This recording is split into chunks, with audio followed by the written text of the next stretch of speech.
Welcome to the general meeting of the Toyota Land Cruiser Club. I am Bob Five, TLCC President.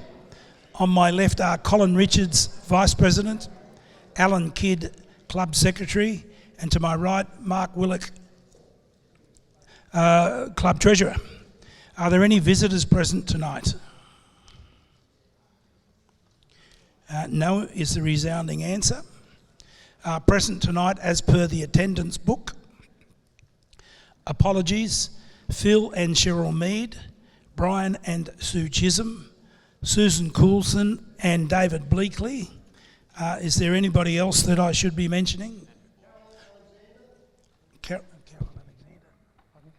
Alexander, Andrew Boyd, Richard Farr. Thank you, I've got those. We've got Carol, Andrew Boyd and Richard Farr and Helen Kidd.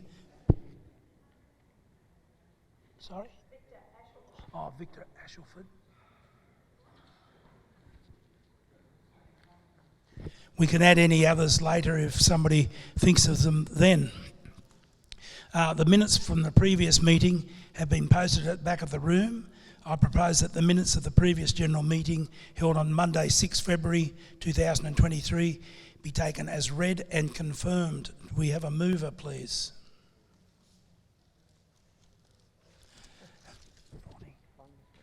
A seconder?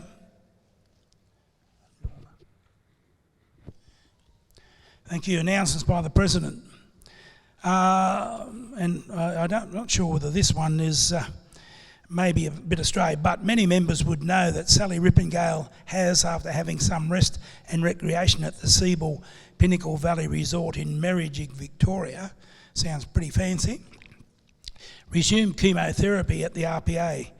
I'm sure that we're all crossing our fingers and wishing her all the luck in the world. Sally is nothing if not a fighter, and that fighting spirit we hope will see her through. Good on you, Sally.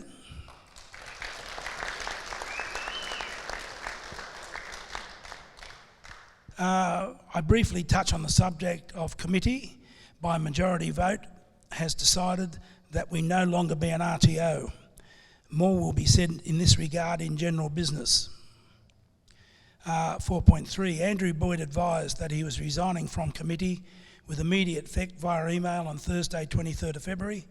We wish Andrew well.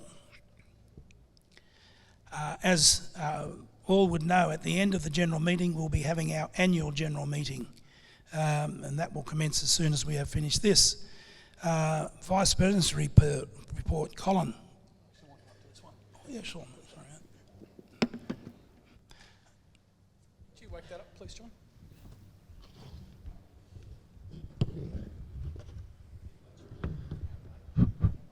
That's all right. Just wait for John to whack my PowerPoint up.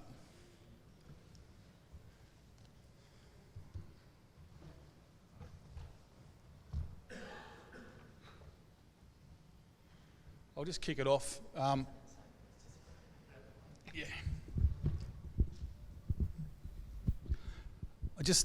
kick it off. Most of you should be aware that we got a grant last year, $10,000 from the Department of Veterans Affairs for our memorial. The picture here is what it is currently. Like I said, we've got $10,000 that we can do some improvements on. So I'll just go across to the next slide, please, John. Okay. These plaques we put through committee, nothing has changed from what is down there now. So basically all we're going to do is memorialise the words and the picture in bronze. So like I said, there's actually nothing has changed from what's actually down there now. Next slide, please. Next to that, we plan on putting the ode so that, you know, when people are down there, they can look at it and say the words. So lest we forget. And then I've also got, if we go to the next slide please, John, 3 of these, one for the Navy, one for the Army, next slide, and one for the Air Force. And then being sympathetic to the area down there, and also being mindful of trying to get materials and everything down there, I've just come up with a bit of a plan for a plinth. If we go to the next slide, please. Using gabion walls and a lot of the natural rock that we actually have down there, and I'll lay the plaques at an angle across the top of the gabion, and then the 3 plaques across the front. Go to the next slide, please, John. And just the concept, you know, like where the brown long flat is, that's where the plaques would be, and then we can have a flag which we can take up and down temporarily. Next slide, please. And that's just like a concept. Like I say, it's just there for discussion. If we go over to the next one. So some of the things we've got to consider, putting a border around it, and also we're going to put some gravel or some decomposing or crushed granite around there so we can try and keep the weeds and keep it under control. I've got some Gallipoli rosemary that I'd like to plant down there as well around the lone pine. But yeah, the time for my procrastination is over, and it's these plaques are actually now at the foundry getting made. So yeah, there we are. We've still got about just under $5,000 for landscaping that we can spend. So yeah, that's it. So that's all I've got to do.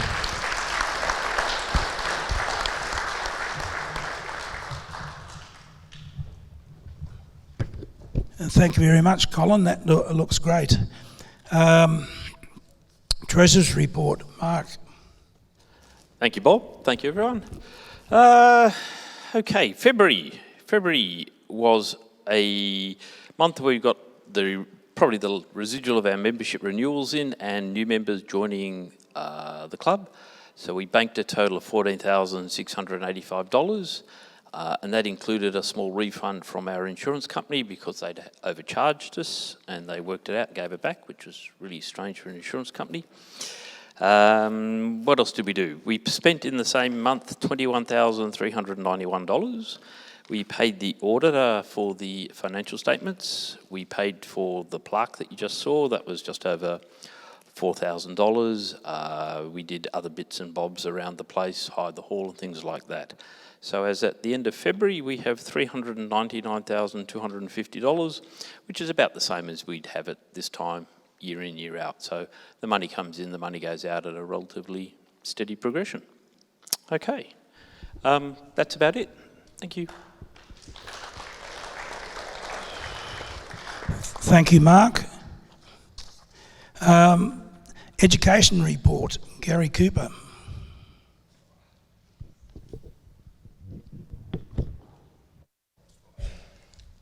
Good evening, everyone, on this rather warm evening. Be good if the air conditioners were working. Anyway, all right, a couple of things. Courses that are already listed. So we've got the advanced driver training. That had to be moved back 1 week because one of the trainers that assists Bob, he wasn't available, so it's been moved back to the 22nd and 23rd of April. Bookings for that can be taken on Saturday the 11th of March. The auto electrical course, I'm going to run that when I get back from our trip to Western Australia. That'll be on the 28th and 29th of October. Booking for that will be on the 16th of September. Towing course, that's Ian and Robin Mogg's one. Ian's going to run that on the 11th and 12th of November. Booking will be on the 30th of September. Now, last year you may remember that we had first aid course booked. John Kenny had organised that. And unfortunately, the first aid presenter broke his leg. I actually managed to get onto him. His name's Theo Nalos.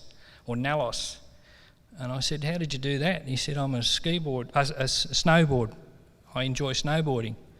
And I suggested to him that perhaps he takes up another sport, which he agreed with. And he's now running the course again this year for us. So it'll be the same price as last year, $140, but they're going to add in a little increase for travel and that. So I don't know exactly what that increase is, $100, $200, I don't know. Anyway, we'll just see. Preference will be given to members who were signed in for last year, and we're going to try and manage that. It'll be capped at 20, so hopefully that'll be a really good course too. And when's that? Okay, so that's on Saturday the 22nd of July with bookings on the 2nd of September. But once again, all of these are in your CES or look at your website. Oh.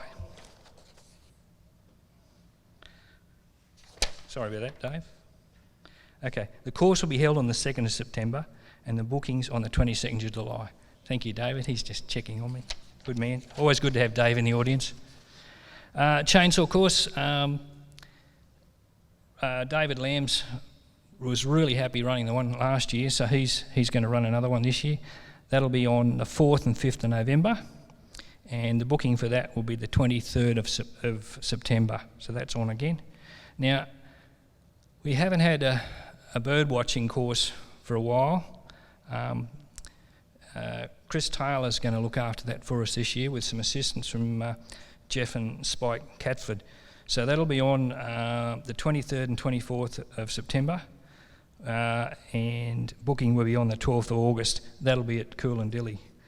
Now, look, just as a matter of interest, if you've got any special skills or anything and you'd like to pass those skills on to people, I'm always looking for presenters and things like that. So just come and have a natter in my ear and just say, hey, I can do this and I can show this. Things that would be relevant to four-wheel drivers and things. I know Ken Ryan did the Jumpstart fitness course, and that was a great course, and a lot of people took that up. So if there's anything like that you think you'd like to do or for the club, come and have a word and we'll see if we can put a course together. Okay? And don't forget, look at your CESs, look at your...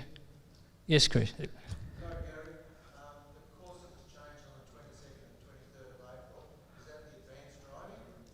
Yes. Yeah, that was advanced. Yeah, well, it was supposed to be the weekend before, but Barry Lanigan was not available to assist Bob. Okay? All right, just have a look at your CES and your club website. You'll see everything on there. Now, to give you a little bit more information about the most recent basic driver training, Bob's got a little bit more information than I've got, so if you'd like to take that, Bob, please. Thank you. Thank you very much, Gary. Well spoken to, by the way. Just some feedback that we got. I don't normally read any of these out, but these were exceptional. Starting off the first one, Deb and I just wanted to thank you and all the volunteers and trainers. All the trainers are in fact volunteers, but that made our training so incredibly valuable.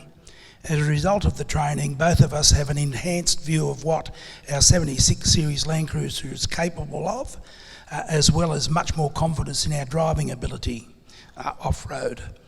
Having a better understanding of recovery techniques, which is to safely get out of situations, is cherry on the top. And just some random comments from us both. One, the training, both hands-on and classroom, was extensive and right on the mark. Two, having such a diverse group of people providing the training, all from different backgrounds and each imparting their own unique knowledge, was exceptional. And three, the trainers were wonderfully supportive and also utilised the right level of humour to lower stress levels. In short, both Deb and I thought that modules 1, 2 and 3 were brilliant, and we will be back for more. We have also started to recruit family and friends to join the club and take advantage of what the club has to offer. That's from Michael Garbett and Deb Phipps, and I think that's pretty good. Just one other example from a slightly different perspective. I just wanted to drop a quick line to say thank you to yourself and all the other volunteer education team for putting together a great weekend. Even with our prior experience, Gemma and I both found the modules really engaging and educational. All of the volunteers were very enthusiastic, easy to understand, friendly, and we think that all aspects of the training were delivered really well. The club is very lucky to have such great people. It certainly helped our confidence with driving and recovery techniques, Gemma and Andrew Fitzgerald. So thank you for them for their feedback, and congratulations to all the driver training team for putting on such a good show that we got such feedback. Promotions, promotions, there is no report tonight. Social Director, there is no report tonight. Land Manager. Oh, sorry. Sorry, Deb, yeah. Yep, where you go. Yes. Yep, up you go. Sorry, I thought you were going to talk later about a different thing altogether.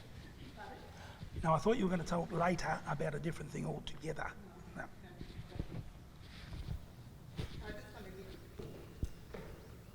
Just wanted to give everybody an update about Easter. The bookings opened a week ago and we've had a pretty solid response so far. 11 families with kids are booked in, 10 additional couples and singles are coming, and 12 people have volunteered to help out. I really want to say a big thank you to everybody who's volunteered so far. I'm really pleased. Thank you to Mark, Leslie and Jason, Marina, Peter, Gloria and Gordon, Ron and Helen, Theo and Sally and Carmel for offering to come along and help. I also want to just say thanks to a couple of new members, David and Pauline, who are with Baker's Delight at Richmond, and they've offered to donate hot cross buns for the weekend. But that's, if we can work out a strategy to get them there, that's the underpinning of that. So most of the planning is completed, and thanks to David Rowley's great work, the programs and directions to the property are now going out automatically when people book in, which is fantastic. Thank you, David, for all your help. I'm looking for a couple of more pairs of hands to help out on Saturday afternoon's craft activities. Simple kids activities will be ready to go. I just need people to show the kids what they have to do. The bunny suit hasn't been claimed yet, so if you feel like being a star of the show, let me know. We need you early Sunday morning. Mark and Jason will be leading our family games on Sunday morning, but they're looking for another couple of people to help them out organising the kids. We have 7 members who've put up their hands to help out with Easter buns and sausage sizzle on the Sunday, and thank you, everybody. I just want to know, is there anybody in the audience that needs more information about what Easter's about? Or is everybody here fairly au fait with what happens? Because I won't go through all that. Anybody need me to, or you can come and see me afterwards? Just remember to please book in via the member zone of the club website. Even some of my people that have told me personally they're going to come and help and volunteer. It would be good if you could make that booking via the website. Bookings close on the 31st of March. Mark and I are going on a holiday from the 11th to the 31st of March, and much of the time we'll be out of mobile internet range. So if people want to contact me and I don't respond, that's why. Just be patient and I'll get back to you after the 31st of March. Okay, thank you. Thank you, Deb. Land managers, Brian Chisholm is away, but he has asked me to report the following. I must say that this was on Facebook, but he did ask that it be read out. It's in relation to day closures on Wombi and Caves Road from Monday 27 February. Transport for New South Wales is continuing drainage upgrades, road repair and resurfacing work on Wombi and Caves Road between Bulio Tunnel High Range and the Koolandilly River. Work will be carried out between 7 a.m. and 5 p.m. weekdays from Monday 27 February for 2 months, weather permitting. How will this work affect you? There will be some noise and temporary road closures associated with the work. Traffic impacts. Wombi and Caves Road from River Island to Koolandilly River will be closed from 9 a.m. to 3 p.m. during work. A reduced speed limit and stop-slow traffic control will be in place from High Range to River Island for the safety of workers and transport customers. Customers are advised to allow 30 minutes additional travel time during the road closures, keep to speed limits and follow the directions of traffic controllers and signs. There is a latest traffic updates can be found on Live Traffic New South Wales app. And that is it from Brian, although I do believe that there is a video that Ken Ryan put together interviewing our wonderful Gordon White So, John, when you're ready.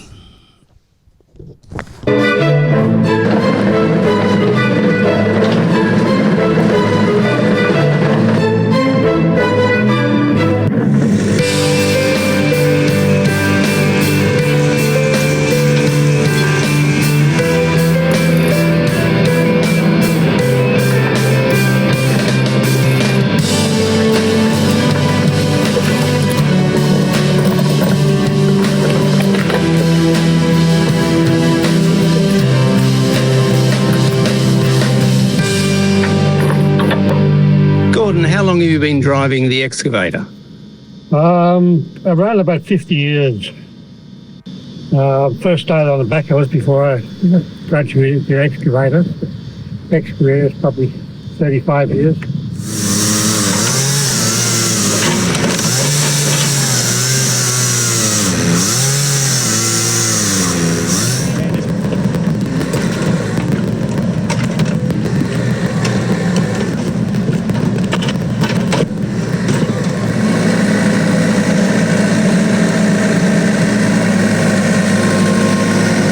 Like instead of straight up and down like that, or in and out like that, you can use them as a star, and a star as well, or you can bring them around.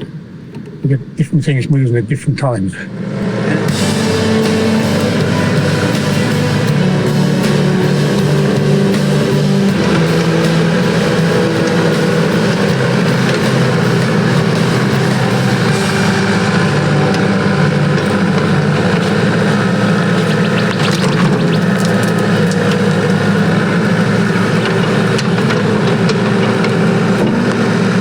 Well, yeah, I mean, you've got to make it safe, right? There's always an element of risk, and you've always got to look at the safety side of things. You see a lot of guys operating unsafe, but I've never ever had an accident or been in a really bad situation.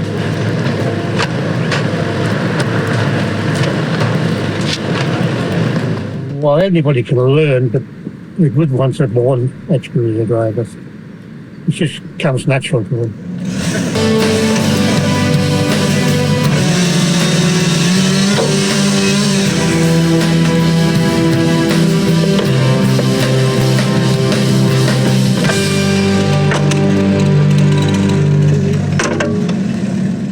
Well, it depends on their ability to drive, but you probably need 100 hours before you can really go on a job and do something.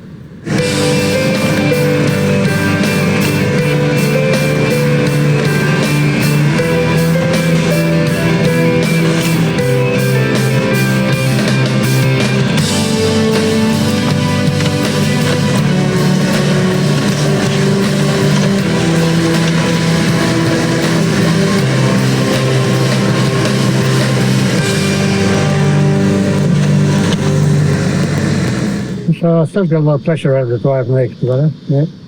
Demolition, I think, is probably the most fun. I like knocking things down. Make sure that you've got proper shoes, good socks, and clean underwear. Thank you for all the work you do for the TLCC. Oh, thank you very much.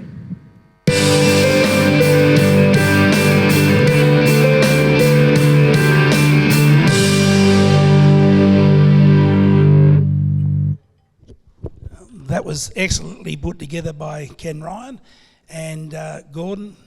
Wow. And Gloria, well, even better. I hope you take notice of her. Okay, we go on to membership. Robin. Robin, by the way, has not long got back just an hour or so ago from Melbourne, so I don't know how prepared she is.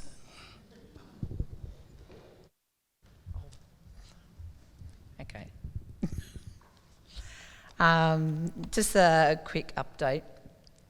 We currently now have 943 members in the club. Okay. We also have 271 members who have elected to have their news magazine emailed to them.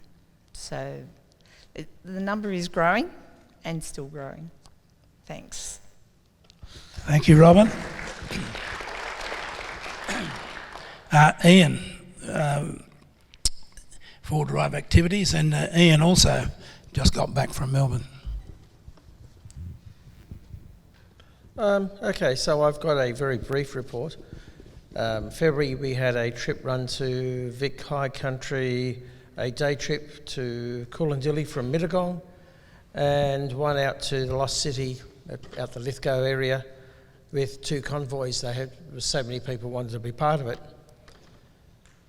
Coming up we have Victorian Volcanoes, March I believe full. The one from southwest Queensland to southwest WA in May, I believe there's some space in that. If I read the email correctly that was in my inbox this afternoon. And Alice Springs to Perth, which, full or not? Full, there you go. I thought it was, but I thought I'd check. Yeah, but you're closer, I can answer. I can see your answers. That's all I've got because, as I say, I was away. Thank you, Ian. One thing, I don't know whether Noel got a chance to talk to Ian, but Noel Rippengale is telling me that he has some maps that people can use if they want to do a trip on the Canning stock route. So if you see Noel and plan a trip, we're always wanting a new trip, and Noel's maps make it very easy, he tells me. He only had a flat tyre and it was the only damage he had. Well done, Noel. We may have a trip report for Vic High Country. Oh, yes, sorry, we do. Yeah. I just remembered. Yeah, okay.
How was that?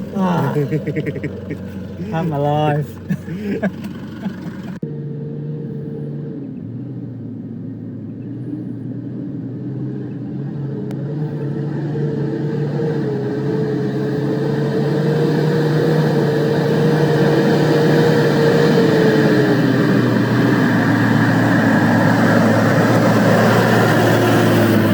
And how was that?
Make sure you stick close to that right-hand side because it is close to that edge.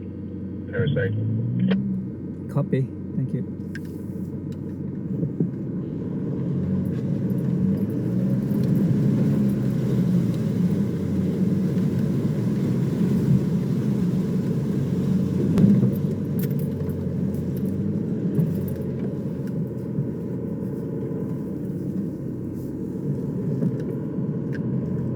Alright, car number 4 going through.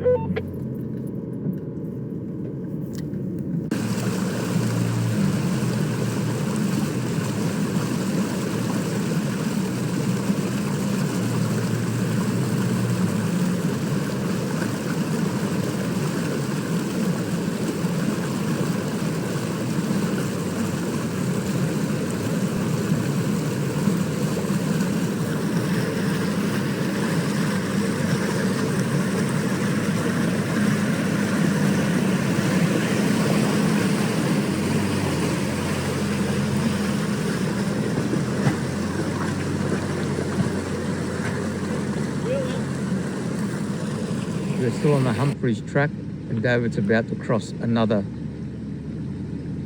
one of many rivers that have already been crossed.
Take it easy. Doesn't have to be too hard.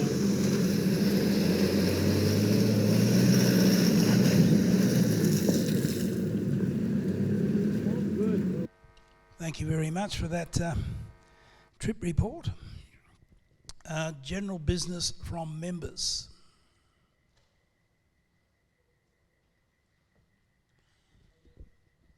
Yes.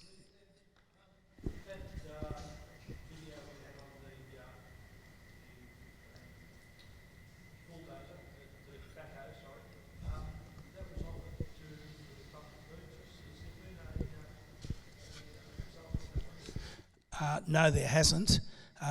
That vehicle, the machinery has to be assessed for its state of health, etc. We're waiting on that report, at which time that we delivered to Mark, I believe, and a decision will be made then. Yes. I believe Gordon is organising that, is that correct? Yep, go through Brian. Through Brian, yeah. It's been operating between Brian and Gordon. So it's not even on a back burner, we're just waiting. Sorry? He is, but if a report comes back, we can email it to him and get decisions. We don't necessarily have to wait till he gets back. And we would prefer to do that sooner, if possible. Any other business? Yes, Rob. Just a note here, I got a note from AR being warned VR Evo winches are on a recall. If anyone's got any VR Evo, it's to do with the remote control unit. Apparently if it gets wet, it can start the winch operating without you controlling it. So if you have one of those VR Evos, make sure you get back to ARB and control. Thanks for that, Rob. I think most people have trouble with their winch not starting, whether the remote's wet or anything else. But yeah, no, I think that's wise. Does everybody hear what Rob had to say? If they didn't, you might like to speak to him after the meeting. General business from committee. Colin? Oh, sorry.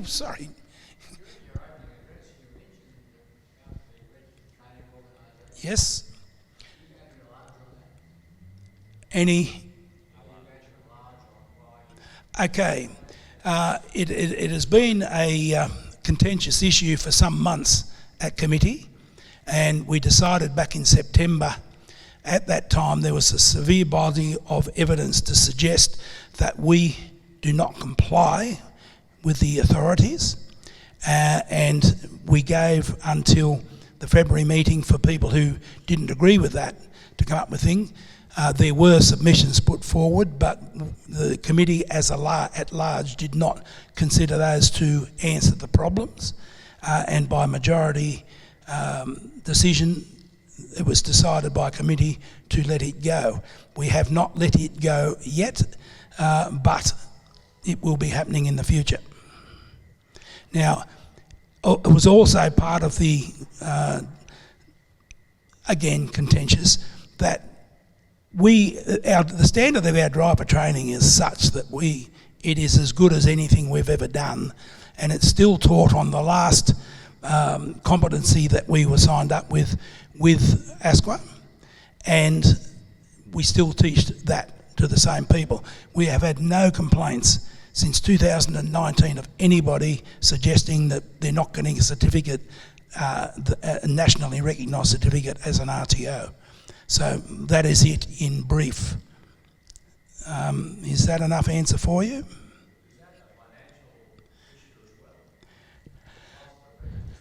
Well, no, not really. Yes, well, it's a financial issue, but that's not the leading issue.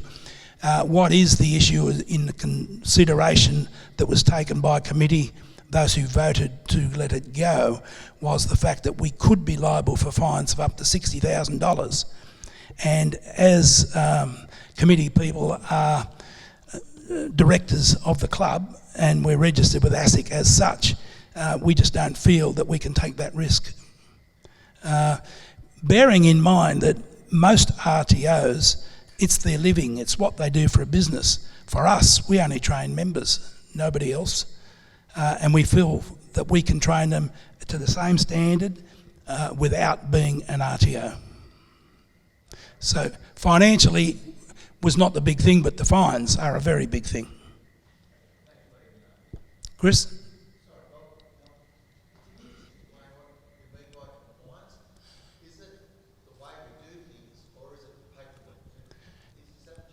No, I don't. I'll try again, and if I don't, I might have to hand over to David, who can give a better answer. However, as we are not, our trainers should all be Cert 4 trained. They are not. And they're all volunteers. And we have 4 people in our group that are Cert 4 certified. But the issue is that all the other trainers, there's nothing to suggest that they are lesser trainers because they're not Cert 4. Some of them are possibly better than all the Cert 4s, of which I'm one. When I say all of them, 4 of them. Does that answer the question? Any other business? Yes, Rob?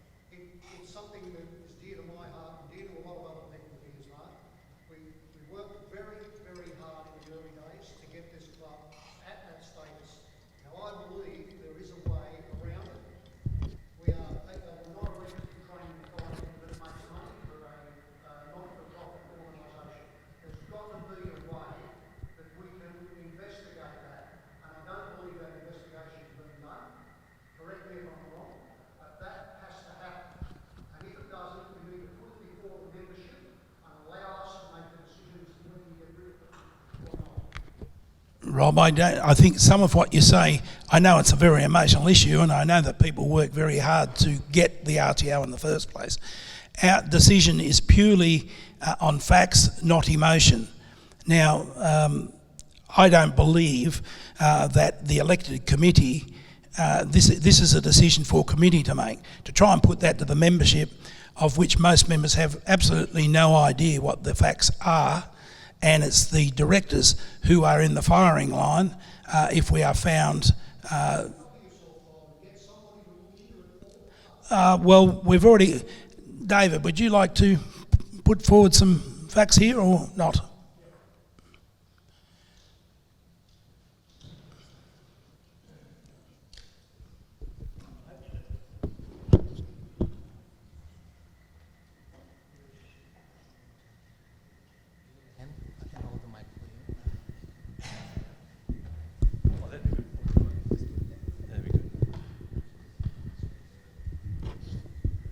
I hope that what I'm about to say isn't too verbose, but I hope it also gives you some understanding as to, or to support what Bob has said. So if you don't mind me reading, I have put together quite a bit of information, and I'll start off with what is vocational education and training, because that ultimately is what an RTO delivers. Vocational VET accredited courses and qualifications help students to get qualified for a new career, to return or enter the workforce, to upskill current qualifications or enter university. It's not clear how many members have received an offer of employment as a result of the training received by the TLCC. I did speak with an expert, I spoke with somebody independent who works for the Australian Training Company. I talked about what the club does and how it goes about it. And at the end of the conversation, he said, you really need to make up your mind why you need to be an RTO. He also suggested that the unit of competency was probably dropped as there was no evidence of an outcome. In other words, employment. Does the club need to maintain registration, and what are the benefits? Club bylaws require all new members to complete the club basic driver training, to access the club properties and participate in club trips. Clause 2D of the Constitution says to conduct meetings and classes whereby members of the company may obtain knowledge enabling them to become proficient in handling, navigation, care and maintenance of their vehicle. We continue to do that. The club's driver training has been developed over a number of years. Totally agree with what you had to say there, Rob. Into the course that is delivered now. It met the requirements of the unit of competency that was on the scope of registration. Our club has been a registered training organisation since November 2001. If the club relies on the RTO status to encourage new members, this is not reflected in the membership database. Membership records show a decline in new member applications from 2002 to 2007 from 181 down to 93. New member from 2008 to 2019, new member applications rose slightly, then plateaued from 99 to 132 max. New member applications peaked again in 2021. We weren't issuing certificates in 2021 at 174. So in the time since we stopped delivering a certificate of nationally approved, recognised training, we've had approximately 492 members and trained 492 memberships and have trained 575 members. This was all done after the 1st of October 2019. So they have not received a statement of attainment. The club will continue to provide a quality training program with the same training content, the same trainers on the same property. The basic driver training course continues to receive excellent feedback, as you heard before. Benefits the club offers members are the 2 properties and their assets, a quality bi-monthly magazine, trips and social events. We have no reason to compete with other 4-wheel drive clubs on brand or prestige. Our club stands on its own merits. What are the risks to the club? The highest risk to the club is compliance with the standards and the Act. These are Australian government laws. The club RTO status has been idle since 2019 when the unit of competency was deleted by ASQA. Significant penalties can be imposed if the RTO does not comply with the standards or the Act. For example, a breach of condition of registration, a civil penalty, 240 penalty units at a rate of $275 per unit is a fine of approximately $66,000. Compliance. My involvement with the RTO commenced in 2012 when I joined the committee as a secretary. I was involved in the renewal audit of the RTO in 2013. In 2018, as the Vice President, on behalf of the club, I applied for renewal of the RTO registration and achieve that until 2025. As part of that renewal, I signed a statutory declaration in which I accepted responsibility for ensuring compliance with the VET quality framework, including the Standards for Registered Training Organisations 2015. Conditions of registration state I am required to comply with the conditions of registration set out in the Act, which is the National Vocational Education and Training Regulator Act of 2011. I know this is all long, but this is the law. As well as any conditions that that ASQA, as the National Vet Regulator, has imposed on our organisation. Over the years, the RTO's subcommittee consisted of members of the club committee, as well as a former club member who was a subject matter expert in RTOs. So he was along for the ride since 2011. How do I know that? I went back through the committee member records back to 2001, read all those records and plucked out certain pieces of information that were relevant to the RTO status. So this particular subject matter expert had a training role in the Australian Army. This member remained on the subcommittee even with changes to the club committee. At the last RTO subcommittee I attended, the SME suggested the Army would move away from being an RTO due to the changes to the standards. Subsequently, the Army RTO expired on the 30th of November 2018. In March 22 last year, I was asked about the RTO committee and my thoughts about adding a new unit of competency to the scope. In response, I wrote in an email to the committee that an RTO subcommittee meeting was held 7th of November 19. This meeting identified a number of issues that need to be resolved to maintain compliance with the revised standards. The RTO committee developed a risk analysis, and this document shows the compliance risks against each element of the standards. High risk issues include validation of assessment practices and judgment-dependent qualified persons who are not directly involved in the particular instance of delivery and assessment of the training product being validated. The RTO's training and assessment is delivered only by persons who have training and assessment credentials specified by the standards. Bob has already mentioned that we currently have 4 Cert 4 trainer and assessors. So within the training organisation, there's trainers and assessors. They have to have Cert 4s. You have assessors. They have to have assessment qualifications. There are a number of the driver trainers who do hold those assessor qualifications, but the standards have changed, which requires them to hold another qualification. And all those people who are working or training under supervision, they also need to have a unit of competency. So in that particular email, I concluded that the club is not compliant with the standards, and I believe this needs to be addressed before application is made to add units of competency to the scope.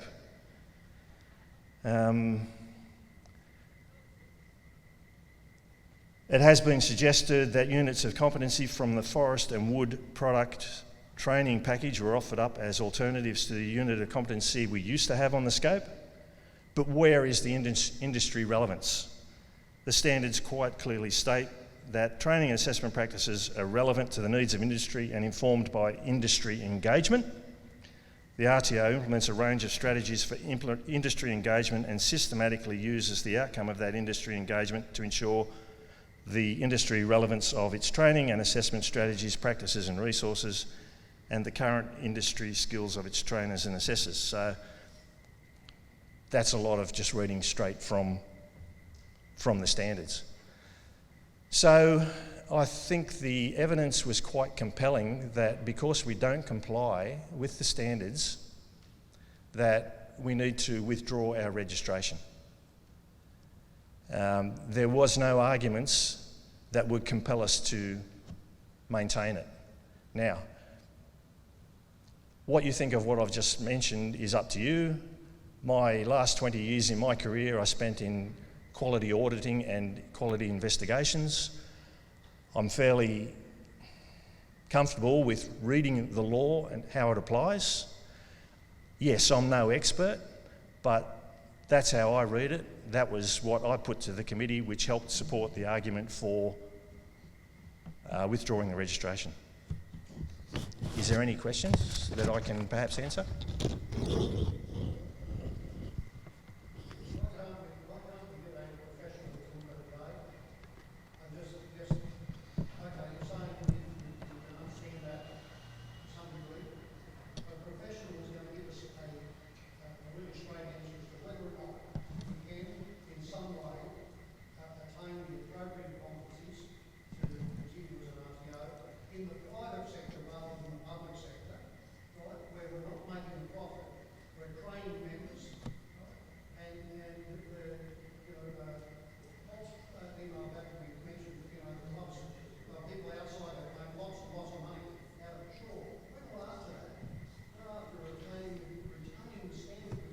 Yep.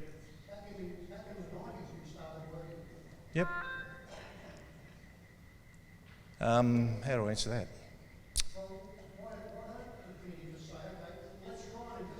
Yeah, look, from what I understand, the laws are the laws. There's those standards that I've read. There's also, within ASQA website, there's guidelines to how to comply with the standards.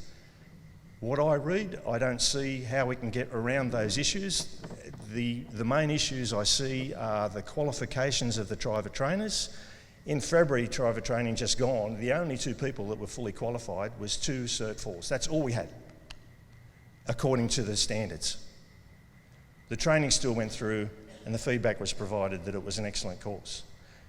That's what I'm saying before. Do we really need to maintain the registration as an RTO, or do we continue doing what we have for the last 3.5 years and go that way?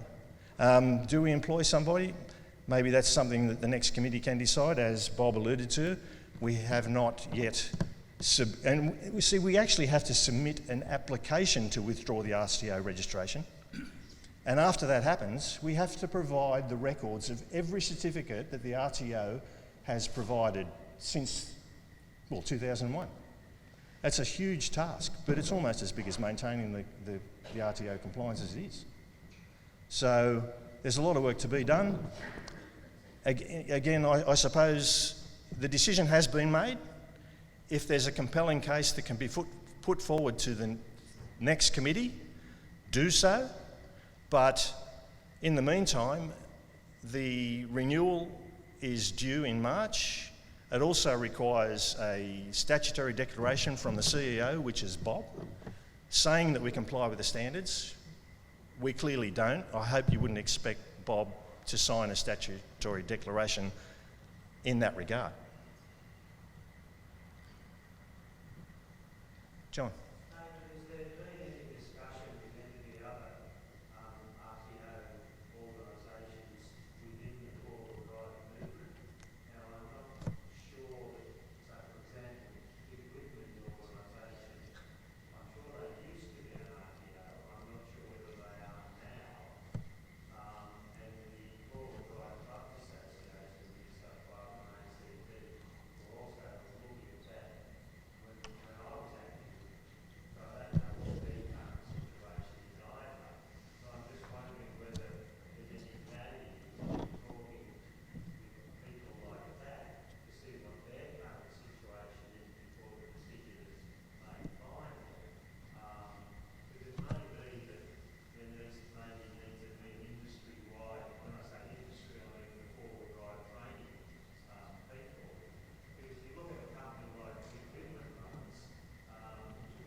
Answer this one?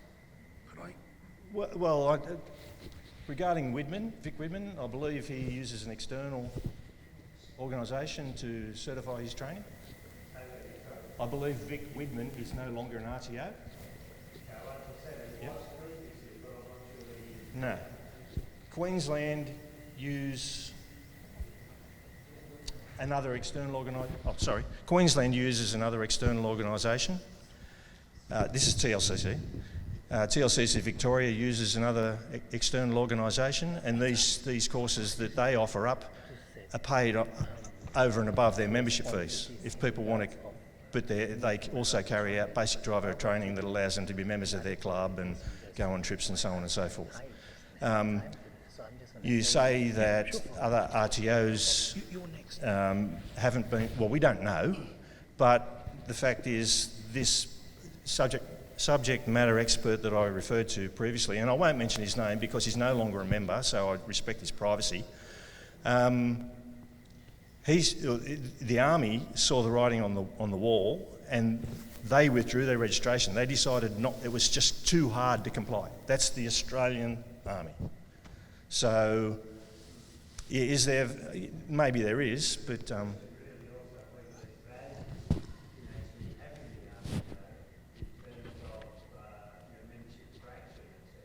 Yeah. Well.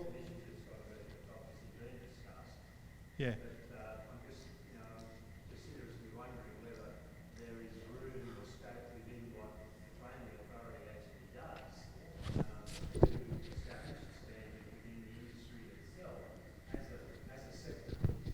Yeah.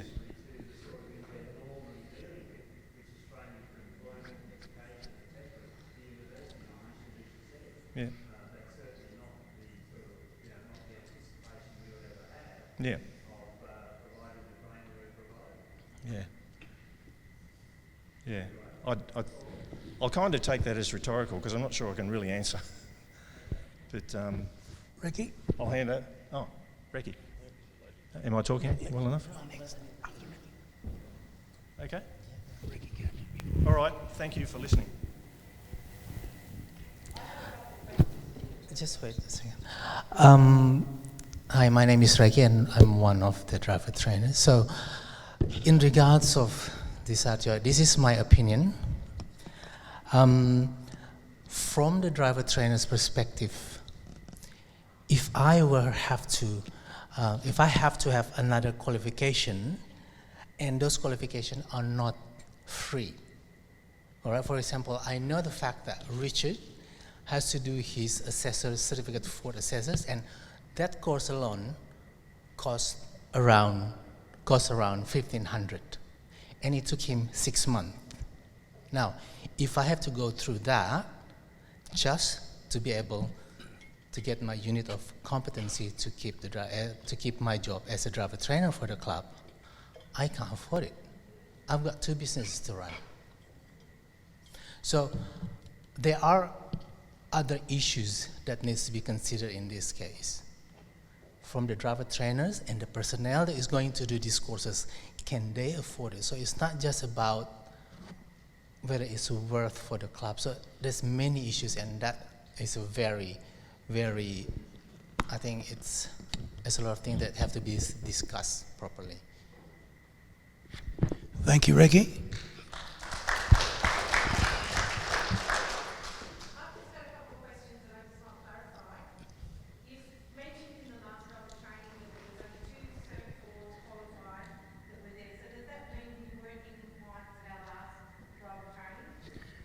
Well, no, we weren't, and this is why we need to stop this. I mean, everybody got a certificate, but the certificate is from the TLCC, not from as a registered training organisation. So there is nothing wrong with the training. The training was top notch.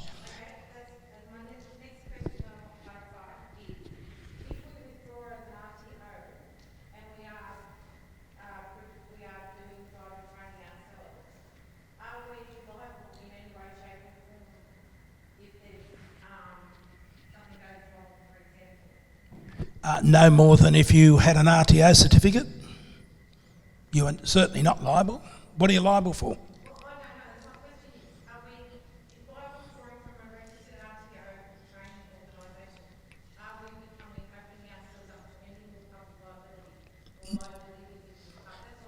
The answer is no. Chris? Yeah.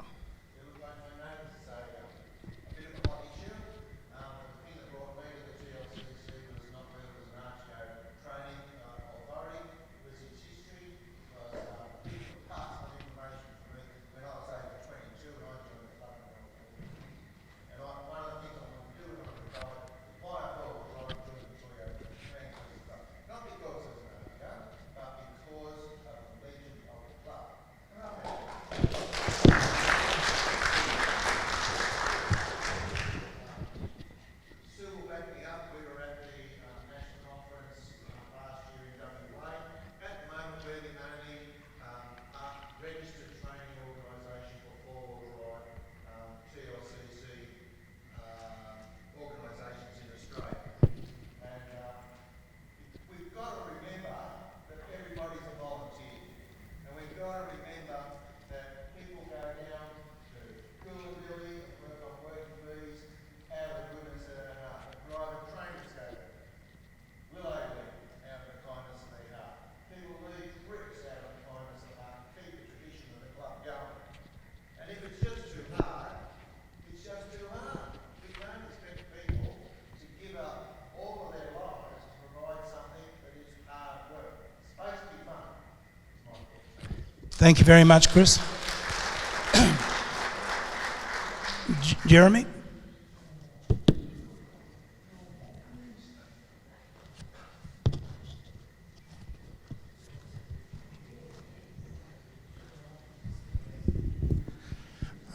G'day everybody. Look, Jeremy Nolan's my name. I've been in the club for 23 years. I'm now in my 22nd year as an instructor with the club.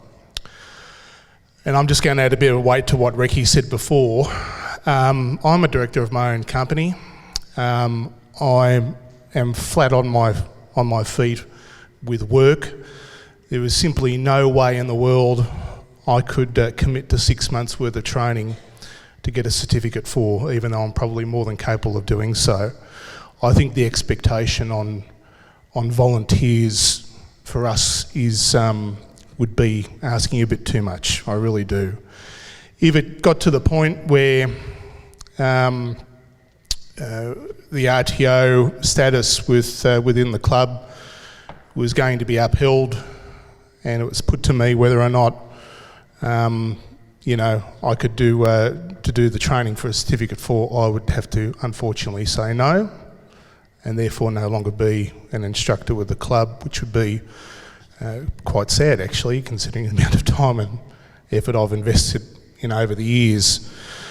So I think it is a bit unrealistic. It's a very unfortunate situation, and Rob, I completely understand where you're coming from, because I've been, from 2002 pretty much, actually 2001 I started my traineeship as an instructor, and it was always a big draw card to be an RTO. And I think what it was back in the time as well, it was a bit of a selling point with the club.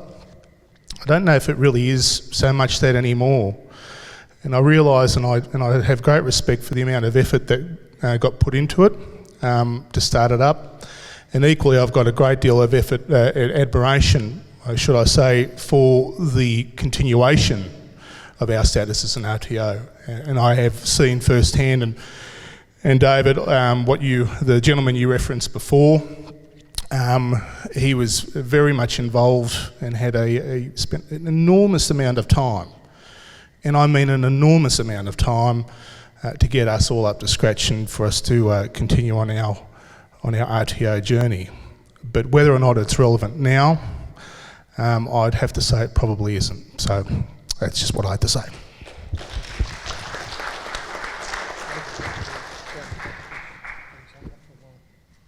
Greg?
Thank you, Greg. I think there's been a lot of talk tonight. We still have an annual general meeting to go yet. I think we've given everybody a fair go, so can we get past that? Yes.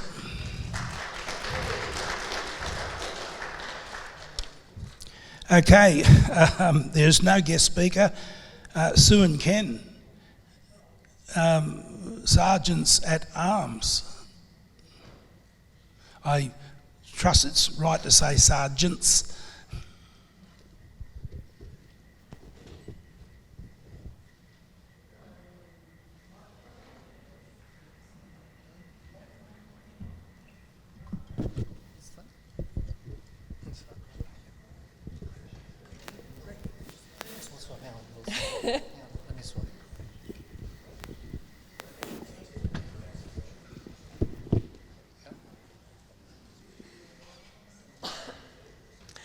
Good evening, club members.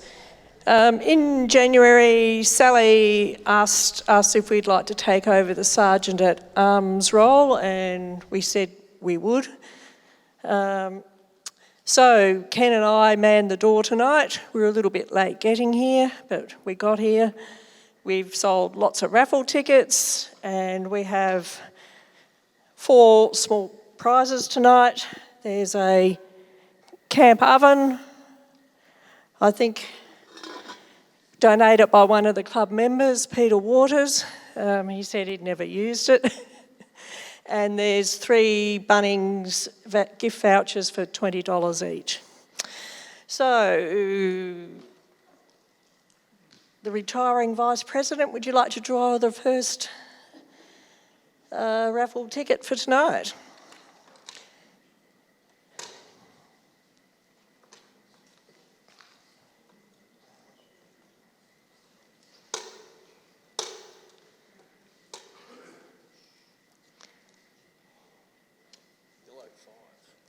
Yellow 5. All got your tickets? Hey! And we have a winner.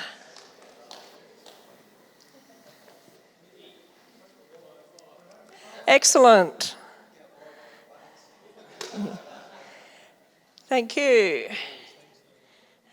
Yeah, the white envelopes are the Bunnings gift cards. And can you just let Norma have your name? Keith Smith? Okay, Norma knows Keith. Oh, Keith, sorry, can you draw the next one? Oh, okay, it's all right. Vice President's drawn the next one. C93 green. Green, C93.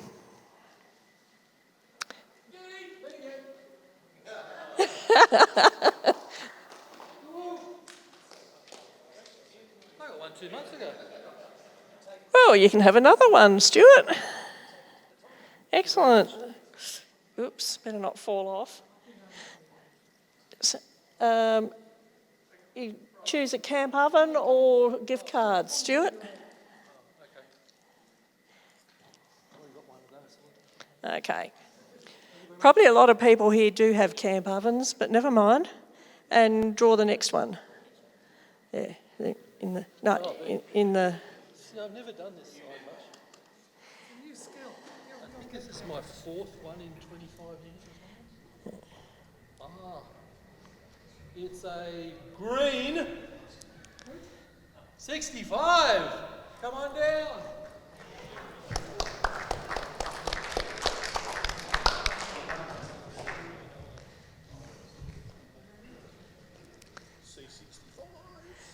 Excellent. Green C65, Jeremy Nolan. I don't need another Bunnings voucher, so I'm going for the camp oven. Ah, excellent, good. And there's a box if you want it. If you don't mind, stay here, and we'll get Keith back too, because we need a photo of all these clever winners. Well, I'm glad somebody did want the camp oven. And pick the next ticket, Jeremy.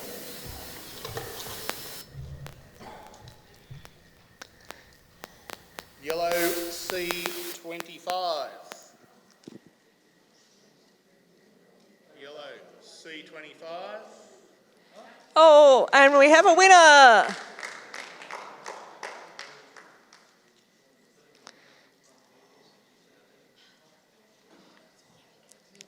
Yep.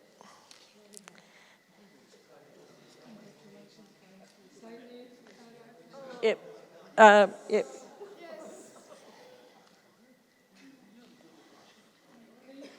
Keith, would you mind coming back so we can have a photograph of the clever winner?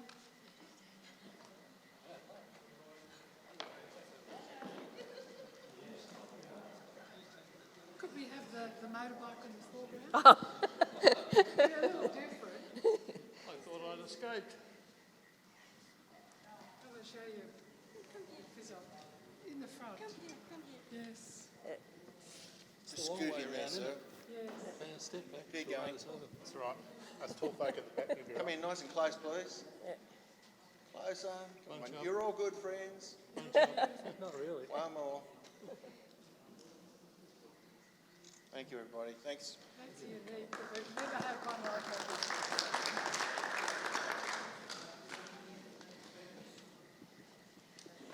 Now, the Sergeant at Arms position has involved promoting a bit of sociability.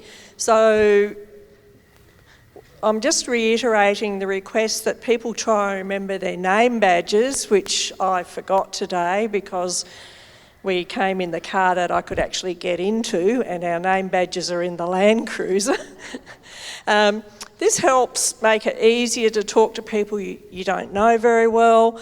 You may have seen people at other functions or working bees or something. You know you've talked to them, but golly gosh, what was their name?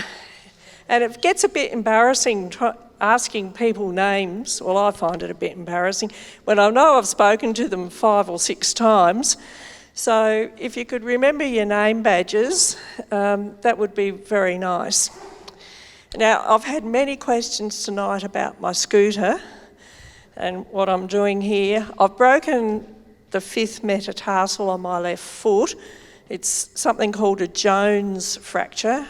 The orthopaedic surgeon took one glance at the x-ray and said, yep, Jones fracture, they never heal, they need a screw and a bone graft.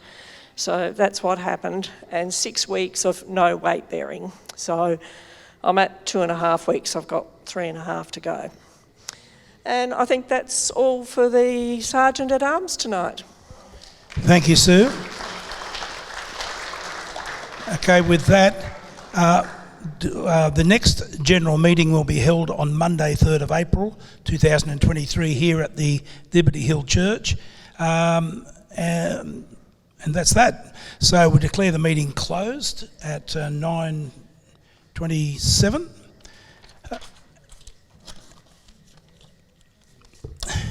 And I declare the annual general meeting open. I propose a motion that Bob Fife will act as chairman of the annual general meeting and Alan Kidd take the minutes of the annual general meeting. Can I have a mover and a seconder for that motion, please? Stuart. Norma. Stuart Robinson, Norma. Thank you.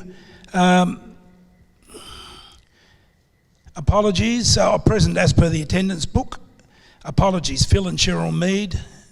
They'll be exactly the same, Alan, as at the general meeting, rather than read them out again. Okay, Alf and Pat Johnson. Alf and Pat Johnson as well. Thanks, Rob. We've got some proxies in them, so we should have been able to work it out. But anyhow, thank you. I would like to thank all outgoing committee members for their tireless work and efforts over the past 12 months, and I now request that all committee members vacate their positions.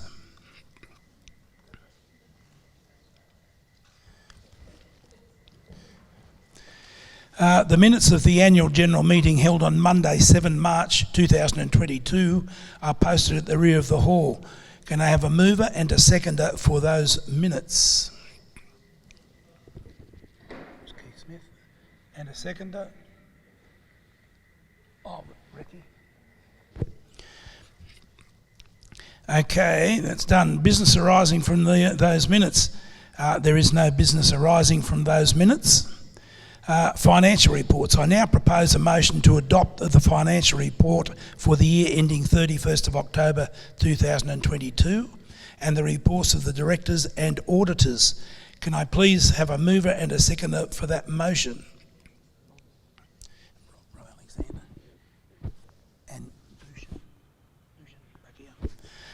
Thank you very much. Business arising from the financial reports. Is there anybody who would like to ask any questions or have any business in regard to those financial reports? Well done. Vushan says, well done. We'll thank Mark for that then, and the auditors. Now, where are we? Election of office bearers. I'd like to thank Colin Richards for volunteering to be Chief Scrutineer. Can we please have 4 volunteers to be returning officers? A show of hands, please.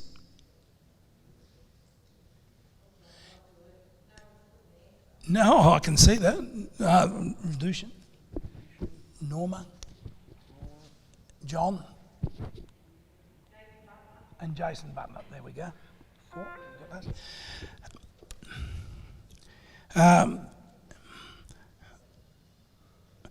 4.2, if there are more than one nomination for any position, voting will be by secret ballot. Any member wishing to know the number of votes received may request that information at the next committee meeting. 4.3, proxy votes. As read out by Alan Kidd, the proxy votes that are received.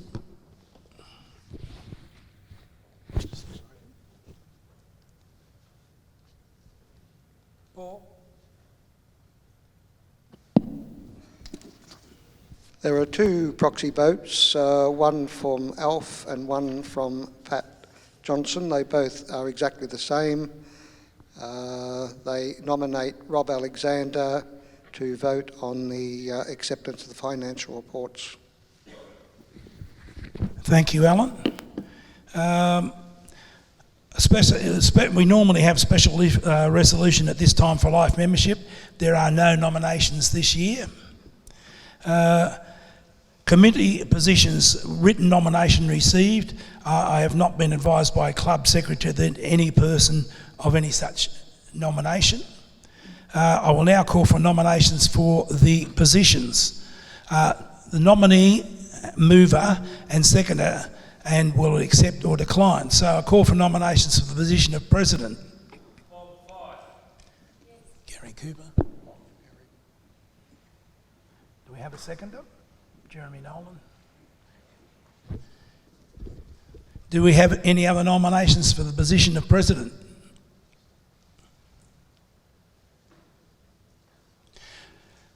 In that event, I congratulate myself for being President again.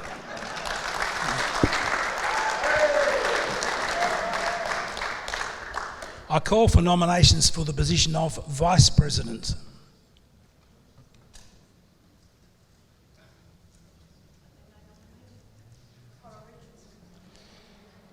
Colin? No, Colin does not accept.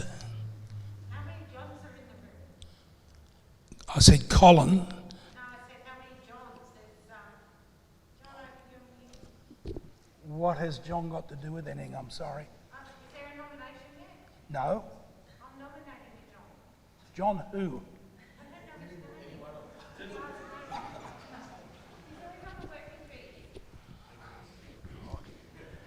Sorry, you're going to have to be a bit clearer than that.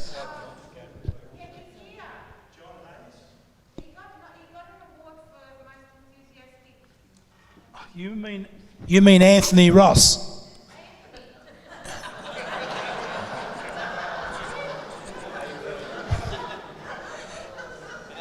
Anthony, did you accept the nomination?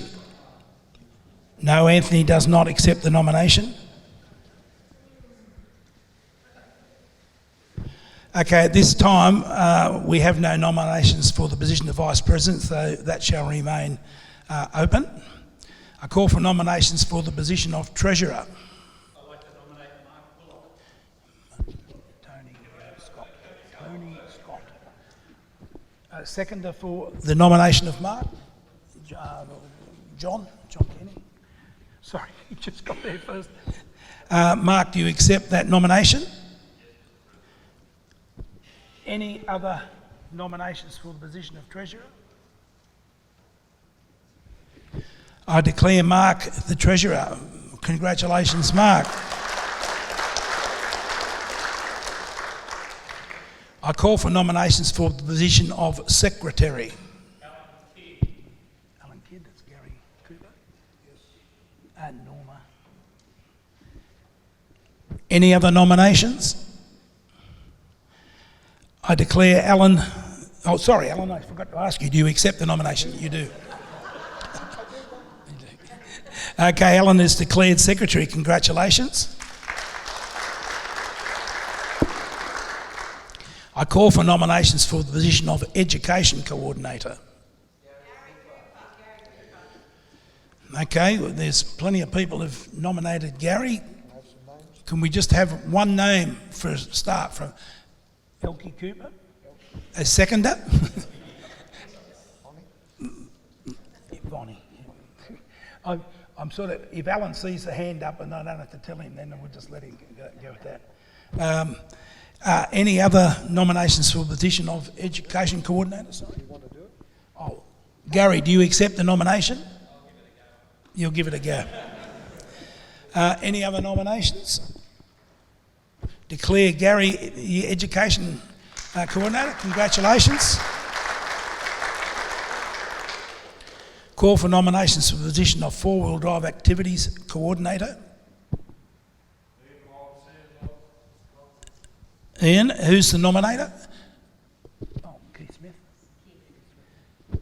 Do you accept that, Ian? Yes, a seconder, please. Vonnie? Oh, no, sorry, we'll go with Noel. Vonnie, you're... Noel, let us go. Got to hand it around, Vonnie. Okay, you accept the nomination. Any other nominations for the position of Four-Wheel Drive Activities Coordinator? I can declare Ian the Four-Wheel Drive Activities Coordinator. Congratulations, Ian. Call for nominations for the position of Promotions Officer.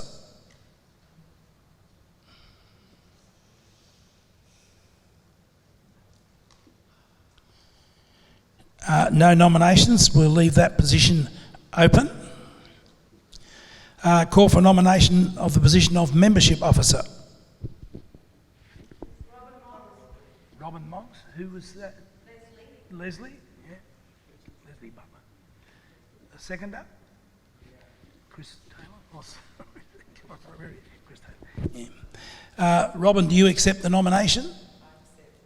Any other nominations for Membership Officer? Congratulations, Robin. You are the Membership Officer for the year. Call for nominations for the position of Social Officer. Debbie Oliver. Debbie, do you accept that nomination?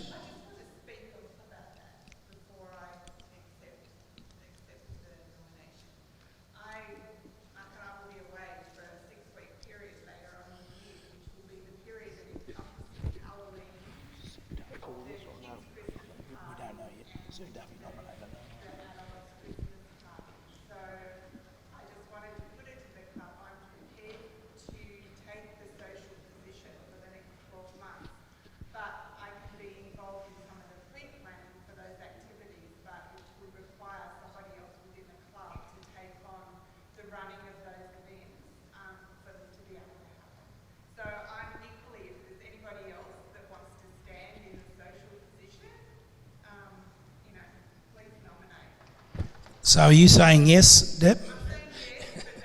Okay. Okay. I think that's a very good thing to do. Do we have a seconder, please? Sue, you're the nominator. Gary Cooper, seconder. Okay. A call for nominations for the position of Land Manager. Brian Chisholm. Gary Cooper nominated. Who was the seconder?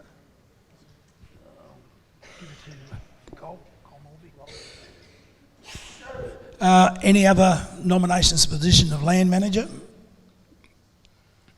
Brian, by the way, did accept nomination if it were forthcoming, and it has been. So I declare Brian Chisholm as Land Manager for the year. Congratulations, Brian. Now, in the event that we are 2 committee positions short at this time, I call for nominations for somebody to take on the position of committee person without portfolio. Do we have a nomination?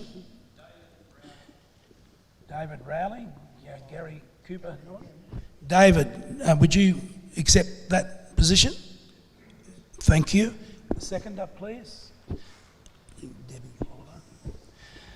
Okay, any other nominations? I declare David as a committee member without portfolio. Congratulations, David.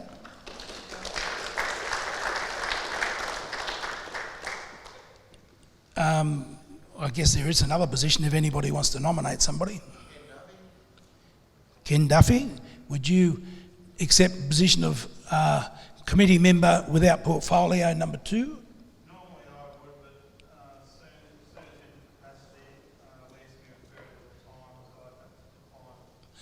Okay, Ken has declined that. Any other nominations? Jason, do you accept that nomination? That's a resounding yes, isn't it? Could we have a seconder for that motion?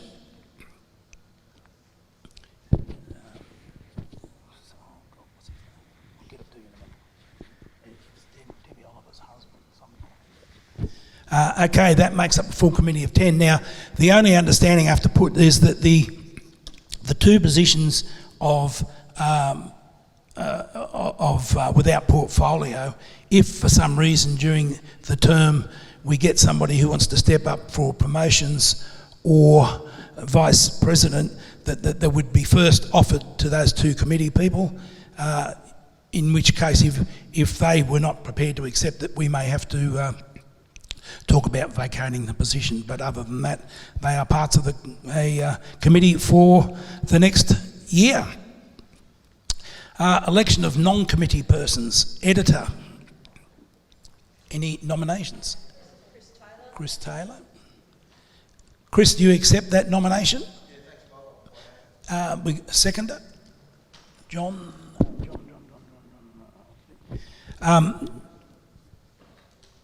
Okay, clothing shop operators. Nominations, please. Elkie Cooper.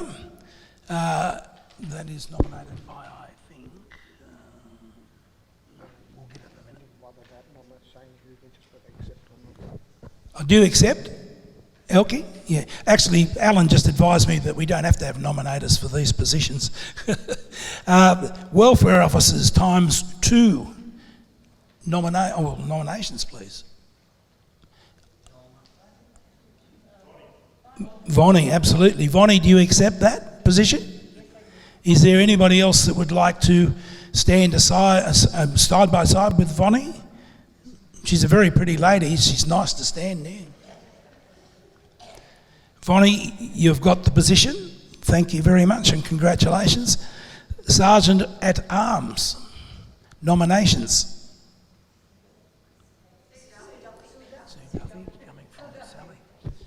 Sue, do you accept that position? Yes, I do. Excellent. Sue, congratulations. Social Committee. This could be more than one person, of course. Do we have nominations for the Social Committee? And perhaps there were people who were on it last year who might like to maintain that again this year.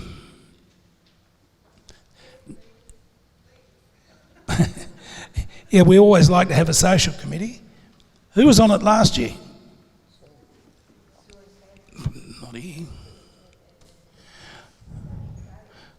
Social Committee last year was Katie Regent, Max Turner, Noel and Sally Rippengale. So there are a few health issues there, but if we got anybody else might like to put their hands up, or would you guys like to be on it again? Katie will go with it, so will Max. Sally, no? Yes? Yes, good. And Noel? Well, I guess if Sally says yes, Noel's got to say yes. So we have a social committee. Sorry? You'd have to ask them. Sorry. I don't know. I've never been on the social committee. That doesn't mean I'm not a social sort of a person, but... okay, so land committee. Do we have nominations for the land committee? Cole Morby, Rob Alexander, Bob Anderson, John Blair, of course. Warren? Yes. Alf Johnson? Yep. Gordon White? Yes. David Rowley? Yes. Look, I think we don't want to exclude anybody, and if somebody who would like to be on it wasn't mentioned, just give us a yell and I'm sure we can accommodate you. Okay, so in closing the annual general meeting, I would like to thank the scrutineer. It was hard work, wasn't it, Colin? And his returning officers. Oh, now, one thing. As nobody used their voting slips, would you all please, on your way out, hand them to David Rowley, who we gave them to you in the first place, because then next year we won't have to make some new ones. I wish the incoming committee every success as they continue the good work done by the previous committee. I declare the meeting closed. Could the new committee please come up to the front of the hall, please?